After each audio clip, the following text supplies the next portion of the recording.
आजकल के धारावाहिकों में सास को खड़ूस दिखाने और देखने वाले लोग हैरान थे कि तीनों बहुएं अपनी सासू माँ के खातिर किस कदर परेशान थी। राधिका अपनी तीनों बहुओं को बेटियों की तरह प्यार करती थी, मगर आज जीवन और मौत से जूझ रही थी। फिर एक दिन जीवन ज्योति हॉस्पिटल के आईसीयू के बाहर बेंच पर बैठे राधिका के पारिवारिक जन मन ही मन सब कुछ ठीक हो जाने की कल्पना कर रहे थे।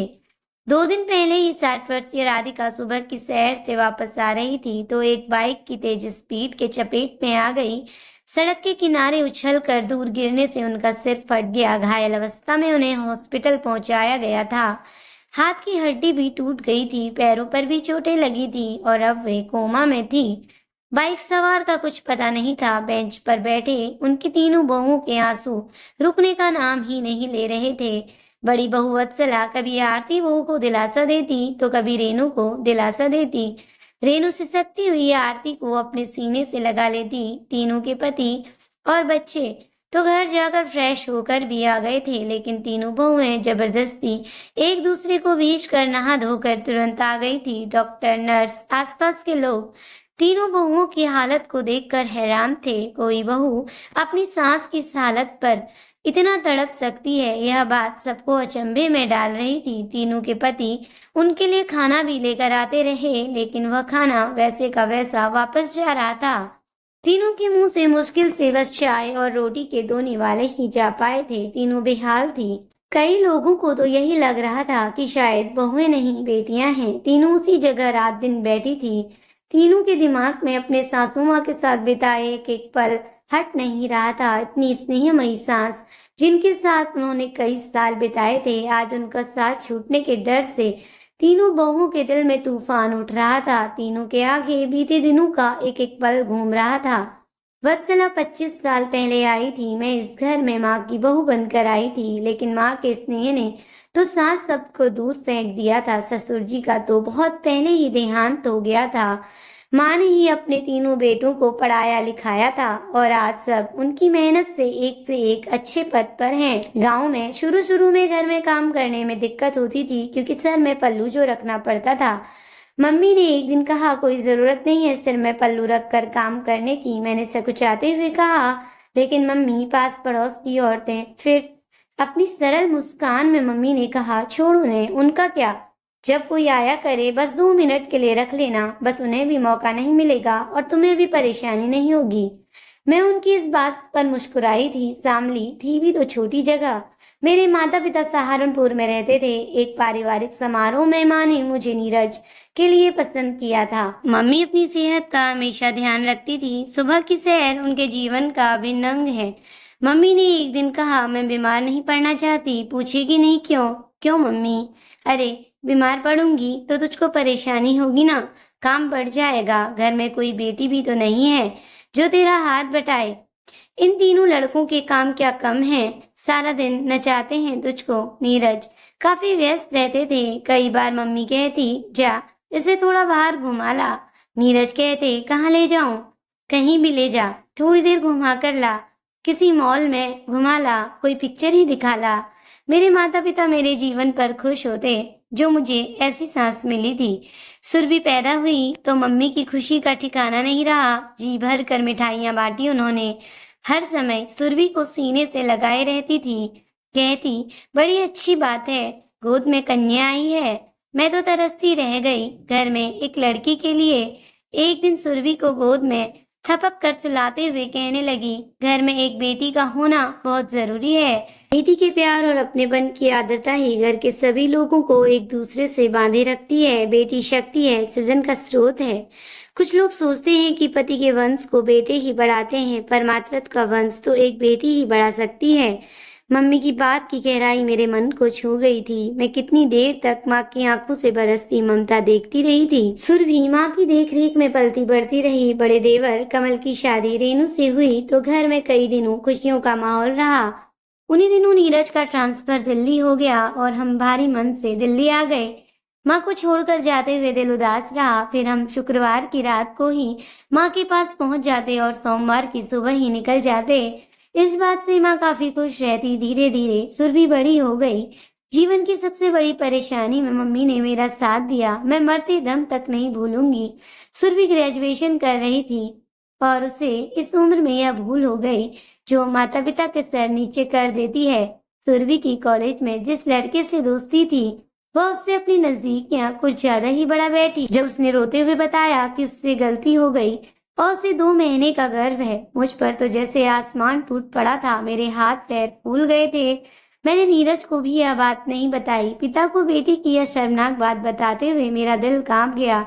किसी से यह बात शेयर नहीं कर पा रही थी, अपने माता पिता को बताना भी ठीक नहीं लगा। तरफ नजर दौड़ाई तो बस मम्मी का ही चेहरा नजर आया, जिन्हें मैं अपनी परेशानी कह सकती थी। मैंने रोते हुए मम्मी को जब यह सब फोन कर बताया तो उन्होंने मुझे बहुत कुछ समझाते हुए शांत किया और कहा, तू दुखी मत हो वत्सला, सुरभि को तुरंत यहाँ ले आ, मैं सब संभाल लूंगी।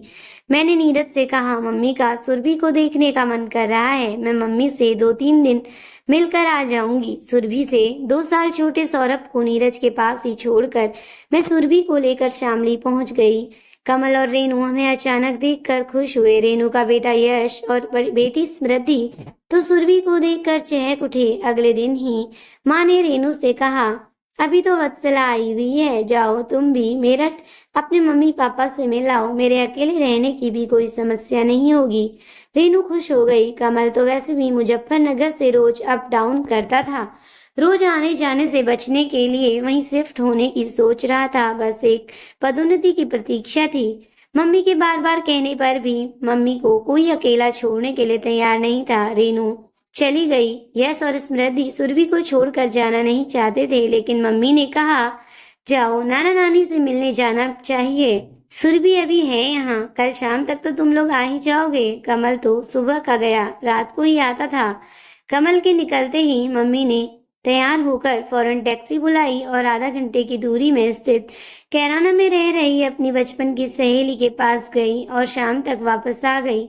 मैं घर पर ही रुकी। मैंने तो रो रो कर अपनी आंखें सुझा ली थी, मेरा ब्लड प्रेशर भी हाई हो गया था। मम्मी ने वह बिगड़ी हुई स्थिति बखूबी संभाली थी। वही तो है सबकी राजदार और हितैषी, किसी को कानो कान इसकी खबर नहीं हुई थी। न मेरी परवरिश पर कोई ताना, न उल्लाहना। सुरभि को अपने पास बैठाकर पता नहीं क्या क्या समझाती रही थी, जो मैं जानती थी उसके भविष्य में हमेशा काम आने वाला था। आज भी अपनी उस दिन की बेचैनी का विश्वसनीय स्पर्श भी याद आ जाता है। कैसा था उनका अपनत भरा स्पर्श, मन की गहराई तक उतरकर तन की मिट्टी को छूकर जैसे महका गया था। यह राज हमेशा हम तीनों के बीच ही रहा। और सुरभि तो कभी दादी का साथ देना नहीं भूली। वह भी तो इस समय छटपटाती घूम रही है। पूरे परिवार को जिसने ममता की डोर से बांधे रखा है, वह डोर टूटनी नहीं चाहिए। नहीं मम्मी, आपको कुछ नहीं होगा, डॉक्टर साहब हमारी मम्मी को ठीक कर देना। रेनू भी अपने अतीत में खो गई। रेनू ने भी दिल पर एक बहुत बड़ा बोझ लिए ससुराल में कदम रखा था। मैंने टूटे दिल को संभालना मुश्किल था। सहपाठी विनय से प्यार करती थी मैं, और माता पिता ने जबरदस्ती कमल से विवाह कर दिया था। कितना मुश्किल लग रहा था ससुराल में सबको अपना समझना। बेचैन रहती थी मैं, यह सोचकर विनय कैसे रहेगा मेरे बिना। यह क्या हो गया। अपने मन की कसमकस मैंने किसी को जाहिर नहीं होने दी थी। एक अजीब सा रिश्ता है प्यार का, दर्द से, उसी ही याद से दुखी था मन, जिसकी याद को गले से लगाए बैठी रहती थी मैं। उसे भूल जाने की कोशिश भी नहीं कर रही थी, शायद करना ही नहीं चाहती थी। मैं दिन में बहू और रात में पत्नी का फर्ज मसीनी अंदाज में निभा रही थी, मगर मम्मी ने कब इस घर के स्नेह अपनेपन के रंग में रंग दिया, मुझे पता ही नहीं चला। एक दिन तो मैं हैरान रह गई जब फुर्सत के पलों में वत्सला भाभी और मम्मी के साथ बैठी थी। अचानक भाभी किसी प्रेम प्रसंग का जिक्र ले बैठी तो मम्मी ने गंभीरता पूर्वक कहा, प्यार में पाना जरूरी भी नहीं, पृथ्वी आकाश कहाँ मिलते हैं भला। दूर से ही ऐसा देखने पर एक सुखद भ्रम होता है। बस सच्चा प्यार तो शरीर के ऊपर मन से जुड़ता है। उन्होंने कहते कहते मुझ पर जो निगाह डाली, मैं मन ही मन घबरा गई। लगा पता नहीं प्यार करने वालों के चेहरे पर क्या लिखा होता है जिसे हर कोई पढ़ लेता है। मम्मी शायद समझ गई थी मेरे मन को।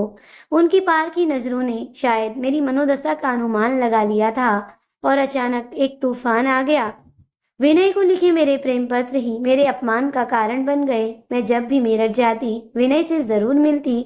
एक दिन विनय ने बेशर्मी दिखा दी, बोला, विवाह तो तुम्हारा हो ही गया है, अब तो तुम मेरे साथ आराम से संबंध बना सकती हो। मैं तो यह सोचता रह गया कि शादी के बाद तो हम एक हो ही जाएंगे। यह सोचकर शारीरिक रूप से कभी पास आने की कोशिश ही नहीं की थी, लेकिन चलो, अब भी हम बहुत कुछ। मैं चिल्लाई, उसे फटकारा, तो वह अपनी असलियत पर आ गया और मुझे मेरे लिखे प्रेम पत्र मेरे ससुराल वालों को दिखाने की धमकी देने लगा। मेरी हालत खराब हो गई।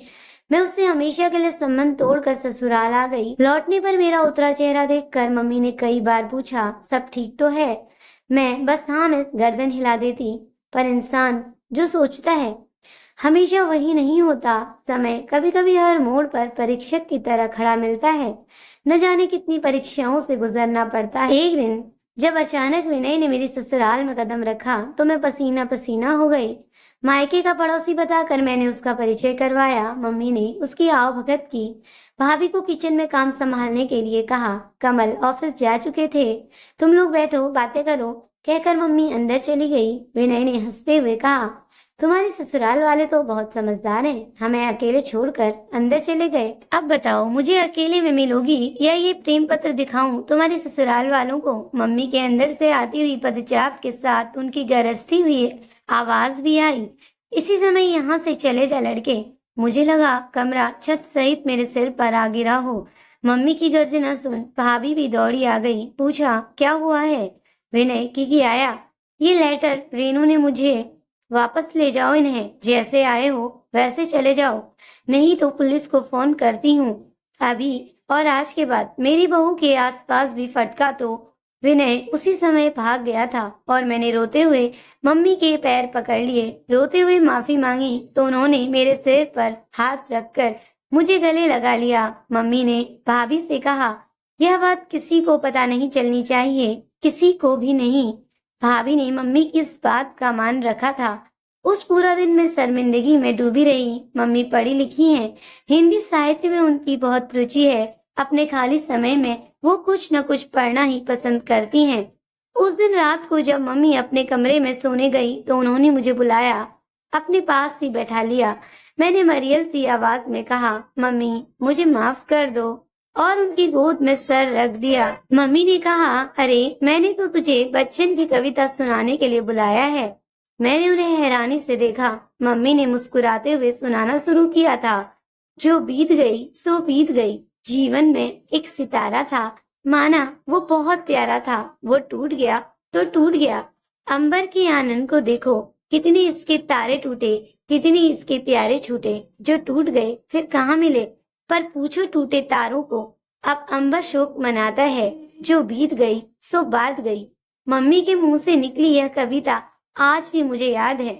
वे अपनी गोद में रखा मेरा सर सहलाती रही थी। सच, कोमल स्वभाव ने उनके दिल को बहुत बड़ा कर दिया था। सब कुछ उसमें समा जाता। उस दिन उनके चेहरे पर छाए प्यार और विश्वास के संबल को अपनी मुट्ठी में बांध जब मैं उनके कमरे से निकली तो मेरे मन के अंदर शांति ही शांति थी, जैसे अंदर मन के कोने कोने में छिपे सारे संदेह मिट गए हों।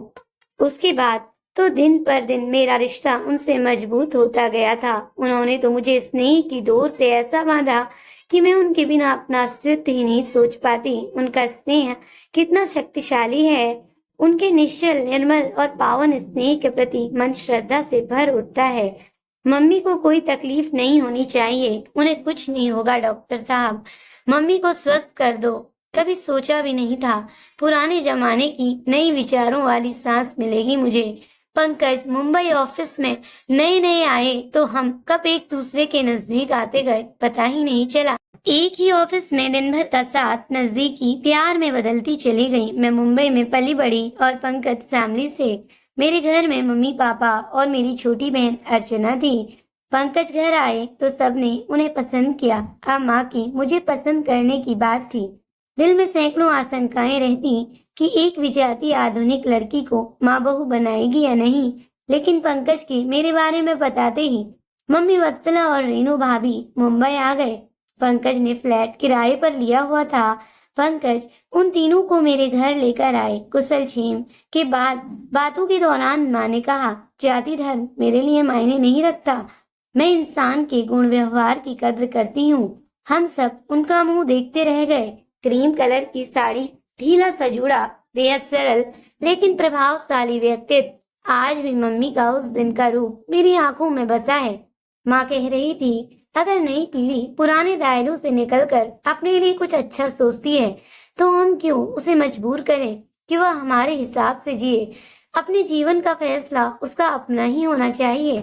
अगर जाति धर्म से परे अपना मनपसंद जीवन साथी अपने लिए ढूंढ लेती है और अपनी इस खुशी में अपने माता पिता का साथ चाहती है, तो इसमें गलत क्या है।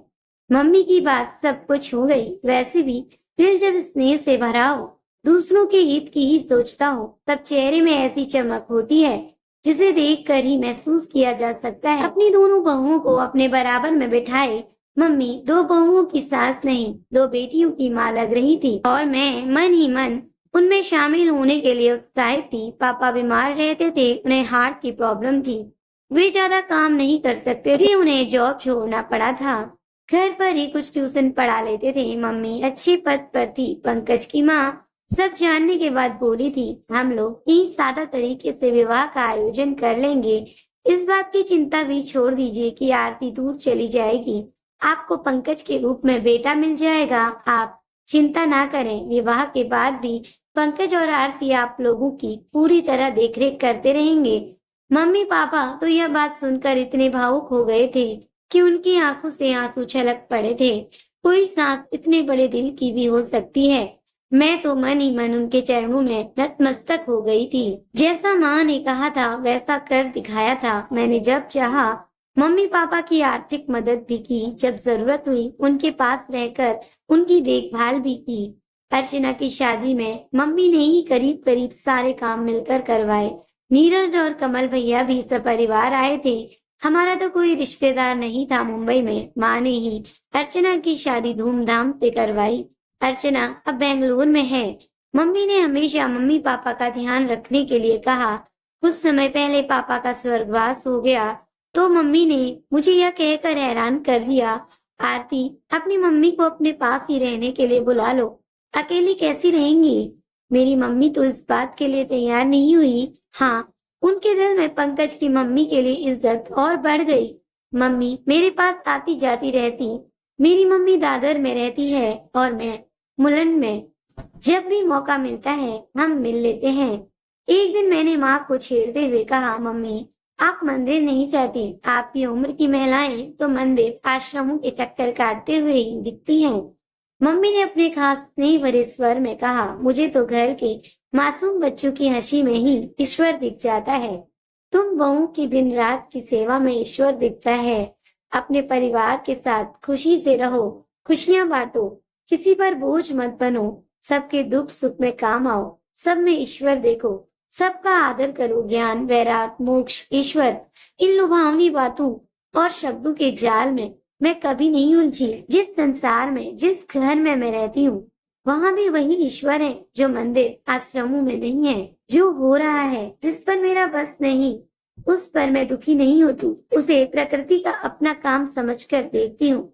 दुख में भी सुख तलाशने की कोशिश करती हूँ। जो मिल जाए वह अच्छा, जो ना मिले उसे भी ठीक है जानकर स्वीकार कर लेती हूँ। मम्मी से जो सीख मिली उसके लिए ऊंची शिक्षा और तकनीकी ज्ञान की नहीं, अतः चेतना और समझ, गहनतम कर्तव्य परायणता की जरूरत होती है। पंकज की मम्मी का कहना है, त्योहार सब एक साथ मनाएंगे। अब दिवाली, होली कभी शामली में मनाते हैं, कभी दिल्ली, कभी मुंबई। मम्मी जब भी मुंबई आती हैं, मेरी मम्मी को बुलवा लेती हैं। कमल भैया मुजफ्फरनगर शिफ्ट हो चुके हैं।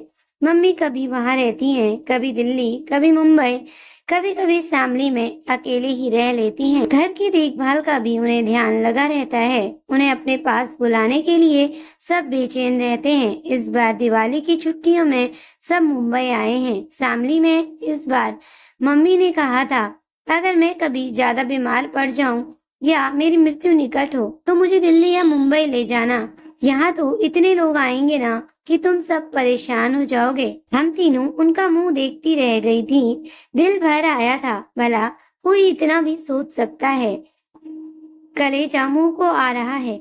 कितनी चोट लगी है माँ को, कितना दर्द हुआ होगा उन्हें, जिन्होंने कभी किसी को तकलीफ नहीं पहुंचाई। वह आज कितना दर्द सह रही होंगी। माँ, आप जल्दी ठीक हो जाना। आपके स्नेह की डोर से पूरा घर एक सूत्र में बंधा है। अपने बेटों को देखो माँ, कैसे इधर उधर भटक रहे हैं। अपने पोती पोतों को देखो माँ, कितने उदास हैं। आईसीयू से 2 डॉक्टर बाहर निकले तो राधिका के तीनों बेटे, बहुएं, पोती पोते सब खड़े हो गए। डॉक्टर ने जैसे ही सॉरी कहते हुए नाम में गर्दन हिलाया, वत्सला पहाड़ खाकर गिर पड़ी। रेनू और आरती का रोना वहां उपस्थित लोगों के दिलों को हिला गया। नीरज, कमल, पंकज के लिए अपने साथ साथ पत्नियों को संभालना मुश्किल हो गया। वहां उपस्थित डॉक्टर्स, नर्स, लोग हैरान थे कि किसी सास की मृत्यु पर बहू की यह हालत। ऐसा भी कहीं होता है। हाँ, ऐसा भी होता है। स्नेह, सम्मान और अपनेपन के रिश्ते की जिस डोर ने सबको बांधा हुआ था, वह डोर टूट गई। आंसू का रुकना मुश्किल था। अपना कीमती समय देने के लिए धन्यवाद दोस्तों। अगर कहानी अच्छी लगी हो तो लाइक करें, शेयर करें और मेरे चैनल को सब्सक्राइब करें। Thank you for watching.